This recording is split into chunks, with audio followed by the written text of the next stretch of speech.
Pertanyaan yang berikutnya berkaitan dengan kebutuhan seseorang akan keselamatan, serta pengenalan akan pribadi Yesus Kristus. Pertanyaannya sebagai berikut.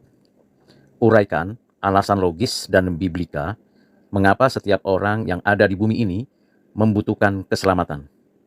Jelaskan juga alasan Anda tersebut dikaitkan dengan keberadaan Yesus secara pribadi yang bernatur dan beratribut ilahi serta bernatur manusia. Selanjutnya, tuliskan refleksi dan penerapan pada pribadi Anda sendiri saat ini. Kalau kita ingin mendapatkan jawaban yang utuh, lengkap, dan sistematis, maka kita perlu menyelidiki, mengamati, dan menyadari keadaan manusia dari apa yang ditulis di dalam Alkitab dan dapat diperhatikan dari kehidupan manusia sampai saat ini. Mengapa setiap orang yang ada di bumi ini membutuhkan keselamatan? Secara logis karena memang di dalam hati manusia, di dalam keinginan yang terdalam pada diri manusia, manusia secara alamiah menghendaki suatu kondisi dan situasi yang aman, nyaman, tenang. Karena memang situasi kondisi dunia, lingkungan hidup, bahkan situasi alam semesta, bumi dan segala isinya dapat membuat seseorang itu mengalami suatu perasaan, keinginan, dan pemikiran yang tidak nyaman, tidak tenang, galau, susah hati, kesulitan, kesusahan, penderitaan, baik yang dialami diri sendiri, keluarga, komunitas, bahkan orang-orang yang ada di sekitar. Realitas itu tidak bisa disingkirkan, diabaikan, atau diremehkan, karena kita bagian dari komunitas masyarakat, umat manusia secara global. Dan secara logis juga kita bisa memperhatikan bagaimana manusia dengan kapasitasnya sendiri, baik melalui penemuan ilmu pengetahuan, penggunaan teknologi, dan berbagai usaha lainnya, ingin segera menyelesaikan problem-problem sosial, problem-problem kesehatan, problem-problem kehidupan sehari-hari. Bagaimana manusia mencukupkan kebutuhan hidupnya, bagaimana manusia meniti masa depannya, dan berbagai hal yang berkaitan dengan hidup dan kehidupannya. Ini yang dibutuhkan oleh setiap orang. Selain itu, di dalam diri manusia secara inherent dengan satu keberadaan manusia yang memiliki sensus divinitas dan sifat kekekalan menunjukkan bahwa manusia ingin hidup untuk selamanya. Manusia ingin tidak berhenti sampai di bumi ini saja. Manusia berharap untuk melanjutkan kehidupan di sini dan di sana. Suatu kondisi yang tidak bisa manusia ungkapkan dengan kata-kata yang objektif, tetapi ada di dalam keinginan manusia. Bahkan kalau diperhatikan dari upacara atau suasana perkabungan, kematian, selalu ada harapan, baik dari orang percaya maupun tidak orang percaya, dimanapun selalu ada keinginan untuk melanjutkan hidup setelah kematian. Tetapi kepastiannya bagaimana dan bagaimana kehidupan berikutnya, itu ada di dalam kesadaran manusia sebagai makhluk ciptaan yang bersifat kekal. Nah, sekarang kita lihat secara biblika.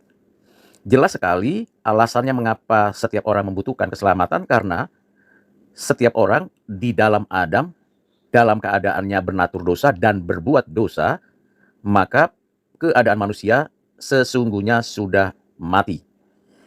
Mati secara rohani. Setidak-tidaknya demikian keberadaannya. Artinya manusia tidak lagi mampu total memiliki relasi personal dengan Tuhan Allah. Manusia hanya mencari menemukan sesuatu yang dianggap Tuhan Allah, lalu disembah. Tetapi tidak ada satu jaminan, satu kehidupan yang memberikan manusia untuk memiliki ketenangan dan jawaban dari apa yang dibutuhkannya. Nah, inilah yang menjadi alasan yang paling esensial. Manusia telah berada di dalam keadaan mati. Dan kenyataannya manusia memang mengalami kematian fisik. Terpisahnya hubungan tubuh kita masing-masing dengan roh kita. Tubuh kita kembali ke debu tanah, roh kita kembali kepada Sang Khalik, Sang Pemilik hidup kita. Bagaimana melanjutkan kehidupan berikutnya? Manusia membutuhkan jaminan yang menyelamatkan. Selain itu, Di dalam Alkitab diajarkan juga adanya intervensi dari Allah untuk memberikan solusi dari kematian yang dilakukan oleh manusia itu sendiri, keterpisahan dengan Tuhan Allah, hubungan yang terputus dengan Tuhan Allah yang dilakukan oleh manusia itu sendiri. Tuhan Allah sendirilah yang berinisiatif berdasarkan rencananya, faktum salutisnya atau ketetapan keselamatannya, yang secara inisiatif sendiri menyatakan bahwa ada rencana penebusan, rencana keselamatan.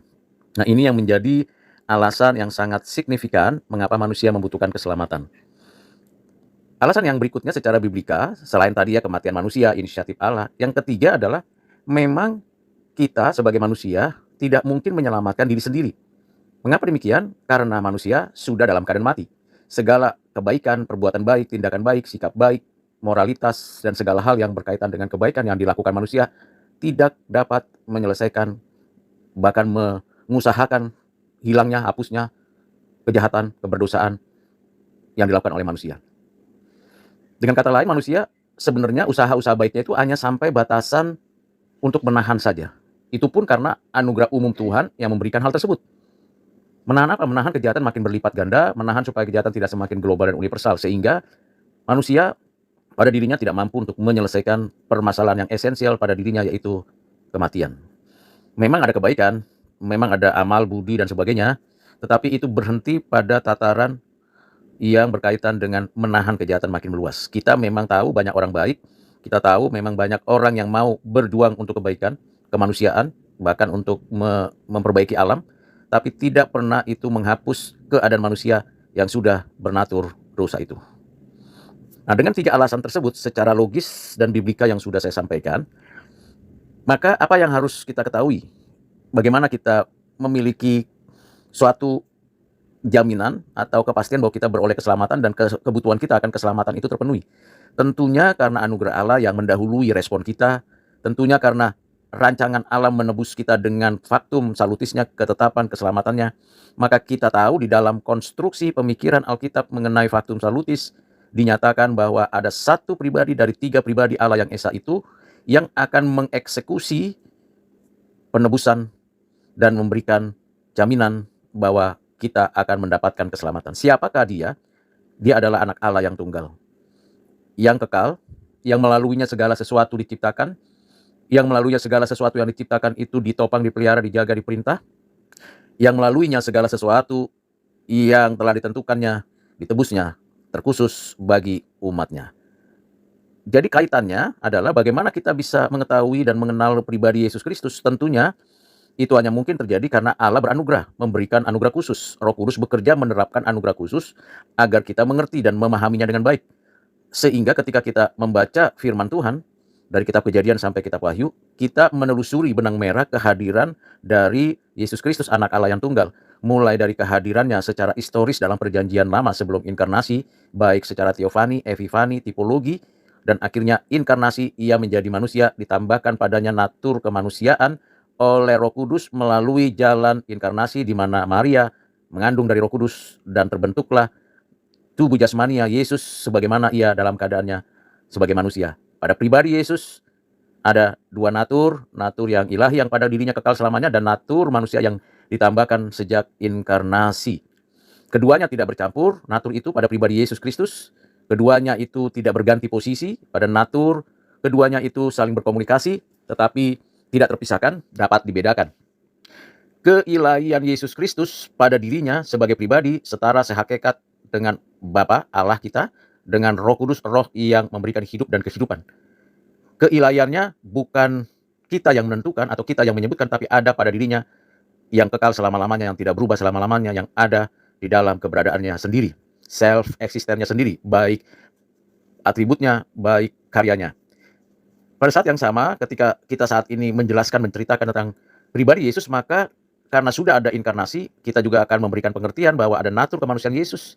Dan natur kemanusiaan Yesus seperti keberadaan manusia, ada dalam rahim Maria, dilahirkan, dibesarkan, mengalami kehidupan seperti layaknya manusia, tetapi tidak pernah berdosa, tidak pernah berbuat dosa, baik dalam hati, pikiran, perkataan maupun apapun, sempurna melakukan hukum Taurat, sempurna mengerjakan kehendak Allah Bapa sampai ia menderita dan mau menerima murka Allah karena mau menembus umatnya. Mati di atas kayu salib, bangkit dari kematian, naik ke surga, dan duduk di sebelah kanan Allah Bapa dan akan datang kembali. Dalam keadaannya sebagai manusia, semua rangkaian keadaannya sebagai manusia dalam pribadi Yesus dilaksanakan sejak inkarnasi sampai nanti kedatangannya.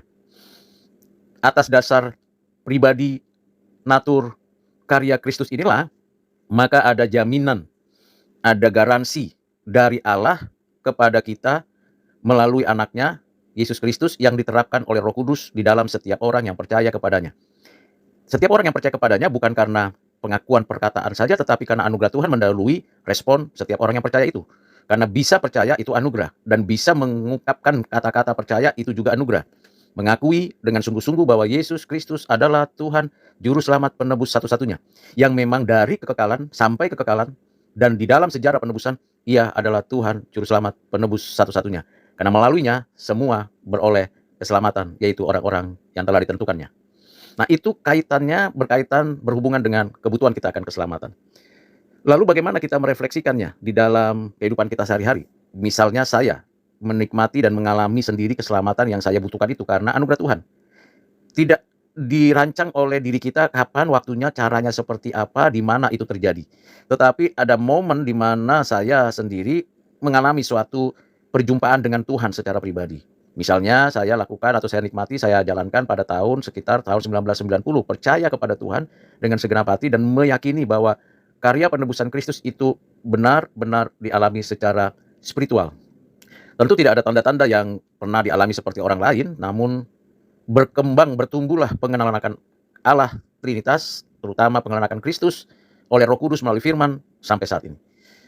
Dengan demikian, maka kebutuhan saya dan banyak orang di seluruh dunia, orang-orang pilihan, akan keselamatan hidup kekal itu dapat dirasakan dan dinikmati. Momen, waktu, tempat, situasi, dan kondisi yang mendorong itu terjadi, masing-masing orang itu unik. Tetapi saya mengalami sendiri dengan penuh sukacita. Nah, bagaimana kita meyakinkan itu selain memang kesaksian hati nurani, kesaksian yang dikerjakan Roh Kudus, juga pemantapan dari hidup berjumpa dengan Tuhan melalui firman, melalui kesaksian pelayanan, dan juga berbagai hal yang Tuhan berikan. Inilah jawaban pada pertanyaan yang sudah saya lontarkan di awal. Kiranya jawaban ini bermanfaat, berguna bagi setiap orang yang mendengarkan, dan mendorong kita untuk terus menyaksikan keselamatan di dalam dan melalui Yesus Kristus, Tuhan, Juru Selamat, dan Penebus kita satu-satunya. Kiranya Allah Tritunggal memberkati dan menyertai kita sekalian. Amin.